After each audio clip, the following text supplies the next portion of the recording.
Hello there. This is February the 21st, 2023, and I have a question from Ian in California. This is about the impending financial collapse.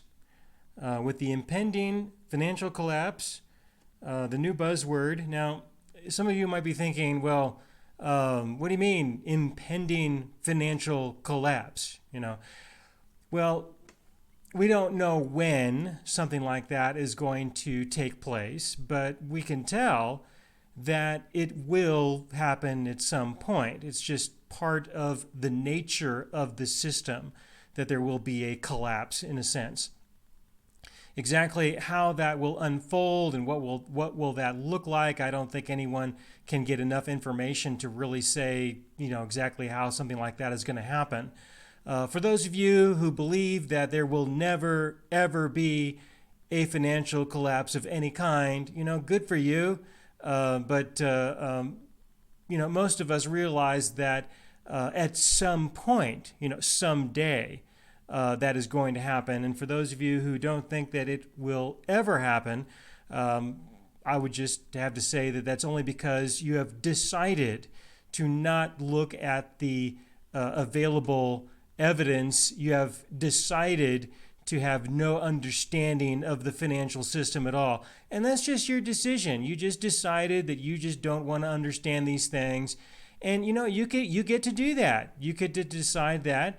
But condemning those of us who spend time looking into it or making us look like complete idiots and stuff, while that might make you feel good, the day will come when it's just going to be realized, and so you can deal with that in your own way, and good for you. For the rest of us, we're doing what we can in order to make adjustments. And of course, for those of you who are making adjustments, you need to be very careful of the people who deny the reality of an impending financial collapse, because those are the people who are going to do everything that they possibly can to rob you. All right, that's what most of these people think. They think, it doesn't matter because I will just find someone to steal from. And so it's insane to consider any preparation for these things or to consider looking into these things. It's just insanity, because the solution is simple. We just go find someone to steal from. Like those people who decided to do something and try to prepare themselves. Those are the people that we go and rob from. That's in general, that's the nature of people. And so I just thought I would mention that you might want to consider protecting yourself from people who are just looking for ways to cause you harm. All right, so having said all of that, here's the question. With the impending financial collapse, the new buzzword is bail-ins, where a bank uses money from their unsecured creditors, including depositors and bondholders, to restructure their capital to stay afloat. My question is, how do we protect ourselves from this? And yeah, if you look around the news media, of course, not the news media that the people who want to live in denial of reality decide to watch, and they can do that, and that's fine, and good for them. But there is enough information available, and there are enough people who are monitoring things carefully, and yeah, they're talking about the fact that the problems are starting to show up a little bit more and a little bit more, and because of the nature of the system, all right, it is a financial system, and it's global in nature now. Because of the nature of the system, there's going to be some breakage in the system somewhere. We just don't know quite where it's going to be. And because of that, there's going to have to be a solution. And the solution that people are talking about is, we just won't give you your money back. And this is the way to think about this in terms of banks, all right? Because banks, they receive money from depositors, and then they will loan that money out or use it in order to create money to loan out.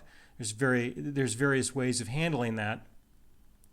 And then they collect interest on money that, for the most part, they created out of nothing, using the deposits as the percentage that you're supposed to have on your balance sheet in order to make a loan. To give you an example, if you deposit $100, then you would think that maybe they loan out $90 and they keep $10 on their balance sheet. And that's definitely not what they do. What they do is they keep that $100 on the balance sheet and they loan out $900. All right. And where does that money come from? Well, this is part of the system. Okay. The system allows them to just create that and just put it in their books, on their ledgers, that they have created this. And this is a global kind of thing. All right. And out of that $100, then they have, so they got 10% in reserve in that sense. Or it could be 3%, or it could be 2%, who knows? It just all depends. Or it could be zero.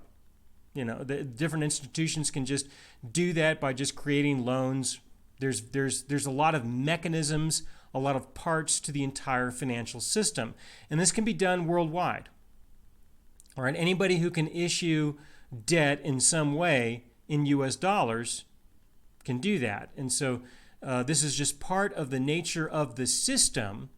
What happens, though, is that people default. People don't pay the loans back for various reasons. And this can be either individuals or businesses, corporations, governments.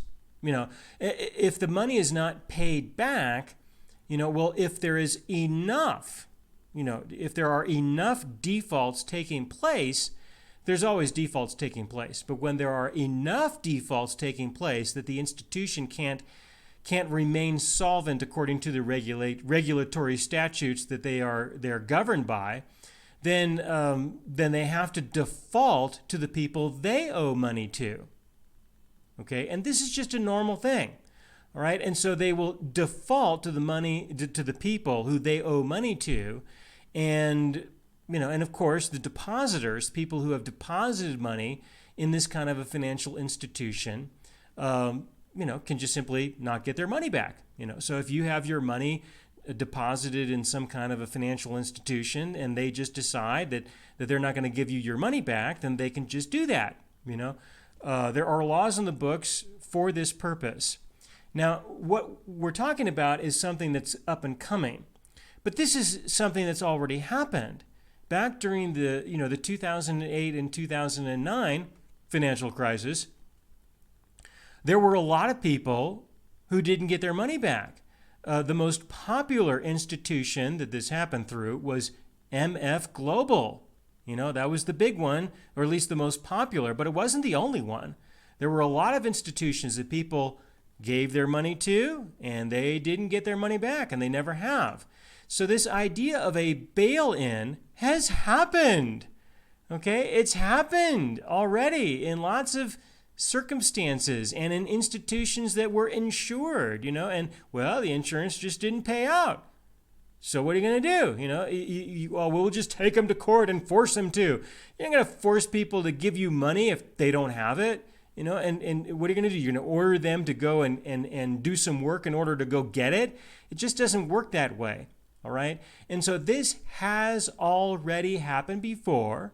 And if you think that it will never, ever happen again, good for you, right?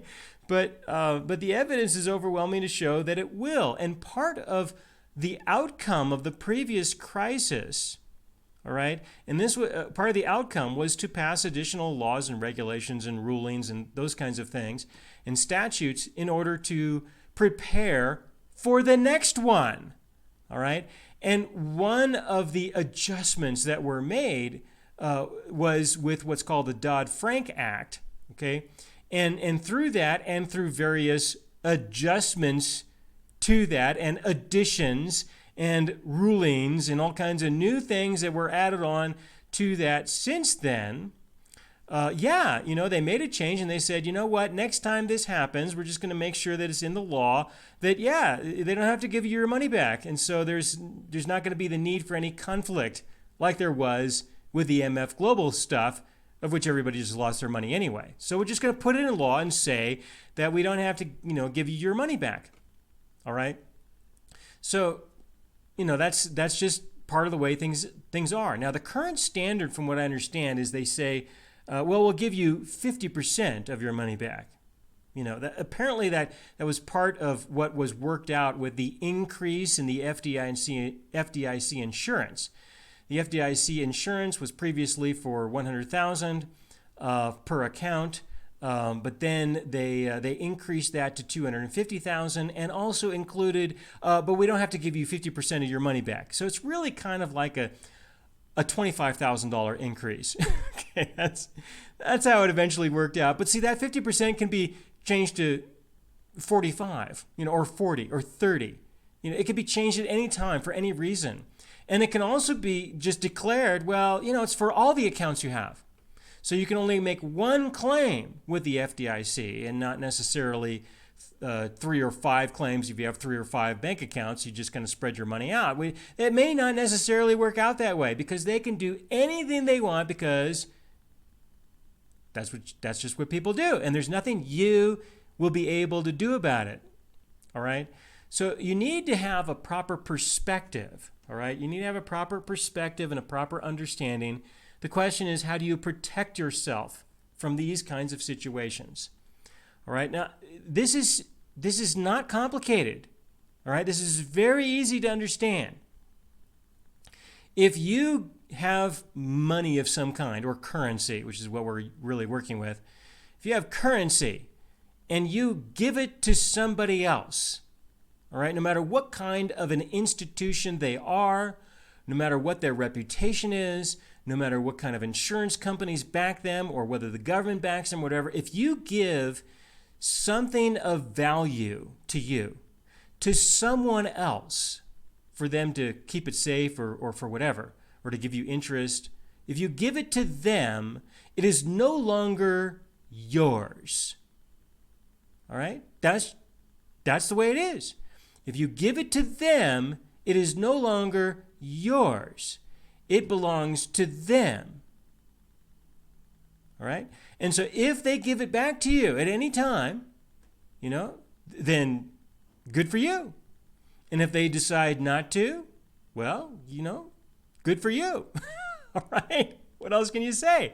The crisis is the situation when there is a large institution or a set of institutions, or the whole Wall Street system entirely just shuts down. Everybody shuts down until they decide who's not going to get paid back.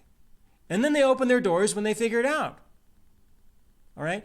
Now, these kinds of crises, these kinds of situations, they happen in a way that you can't prepare yourself for that. There's just no way to do that. That's the point, is that they will not notify anybody until after, right? Until after they lock the doors, or turn off the phones, or send people home, or whatever. So there's no way to access the, turn off your login or the internet server, or whatever. That's what a crisis is. It is you may or may not get a notification that they are deliberating, they're having talks, they're having conversations, they're making decisions about whether or not they're going to give you back what you gave to them. Okay? And that's the nature of a crisis. It's also the nature of a scheme, okay, or a crime. All right? These kinds of schemes or crimes or things, they get exposed spontaneously, or what people would like to say overnight. Okay? These kinds of schemes, they get exposed spontaneously, and so you won't have enough warning to be able to remove yourself from the scheme or to get your stuff back, whatever it is, currency, money, or whatever, before they decide, we're going to have a judge order us to distribute these things. So, we're going to wait for that to happen. Okay? So this is how you have to handle it. You have to handle it just by understanding that if you give it to somebody else, it's not yours. That's the law, right? It's not yours, and what you have is the hope that someone who owes you something will actually pay it back. Okay? And in many cases it works. It works just fine. And as long as you don't have this crisis before you are dead, then of course it'll never affect you. As long as you die before this happens, it's just fine. In fact, what happened in the last crisis, there were a lot of people who either committed suicide or they were suicided. Okay? That's what I mean. If you didn't die before, just kill yourself, and there's your solution. Or, of course, if you owe somebody something who has a little bit of a rough personality, then you may find yourself being suicided. Okay, then there's various ways that this has happened. So, that's the world that we live in. Okay, so whatever you give to somebody else, you just have to understand that you may not get it back. And I understand it's a risk, and I understand that we have to function in the world that we are in, and that's just the way it goes. Okay, so how do people protect themselves from defaults of this nature? Okay, well, most people will protect themselves if I'm referring to those very few people who do. Okay, of those who do, which is very, very unusual to find someone who will do anything to protect themselves. Of those who do, the most common way that they handle this is they have ownership of something that they can easily turn into another form of currency, something that they can sell easily. And the two things that are used most often are gold and silver. But there's another dynamic of where would you keep it? Because, well, if you put it in a storage facility of some kind, or you have a receipt for it, well, it's not yours. It belongs to somebody else. Okay, it belongs to somebody else, and whether they're going to give it back to you or not, or whether somebody's going to come in and steal it or not, whether it's the government or it's an actual thief. A sanctioned theft or an unsanctioned theft, it still isn't yours. But if you hold it yourself, somebody else can come and steal it. So there's all kinds of issues that you have to manage when it comes to doing something like that. But that's the most common way that people protect their wealth is by obtaining something that they can sell easily. There are lots of other things that you can obtain that you could sell, but the hope is that you're going to be able to buy it for less than what you're going to be able to sell it for. Otherwise, the difference you could consider to be the cost of keeping your wealth safe. Okay, so there's another approach, and that is to find other things. If you're able to find things that are highly discounted that you can put your wealth into, and that you can exchange for something more than what you got it for, then you have something that you can work with in that sense. Another thing to keep in mind is to consider looking for things that you can do in order to produce something that somebody else needs. Something you can do in the sense of the tools that you would need, or the resources that you would need in order to do that. And hold on to those things. In other words, a business of some kind. If you can learn how to do something, because chances are you probably don't know how to do something that would be in this category, but if you can learn how to do something, then you can put your money into the capital resources that are needed in order to engage in that business, so that, well, one day, if you ever need the money, you can engage in that business, and combining the resources with your labor, then you can produce something. So those are ways that people approach it.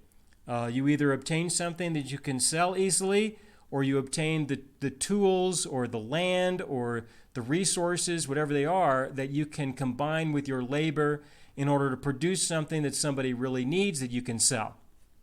And that's just hard, it's just hard, and it's difficult to explore those things. You have to learn how to do something new in most cases, and that's how people are able to protect themselves. The only way to protect yourself from someone not giving your stuff back is you just don't give it to them to begin with. Okay, you just don't do that.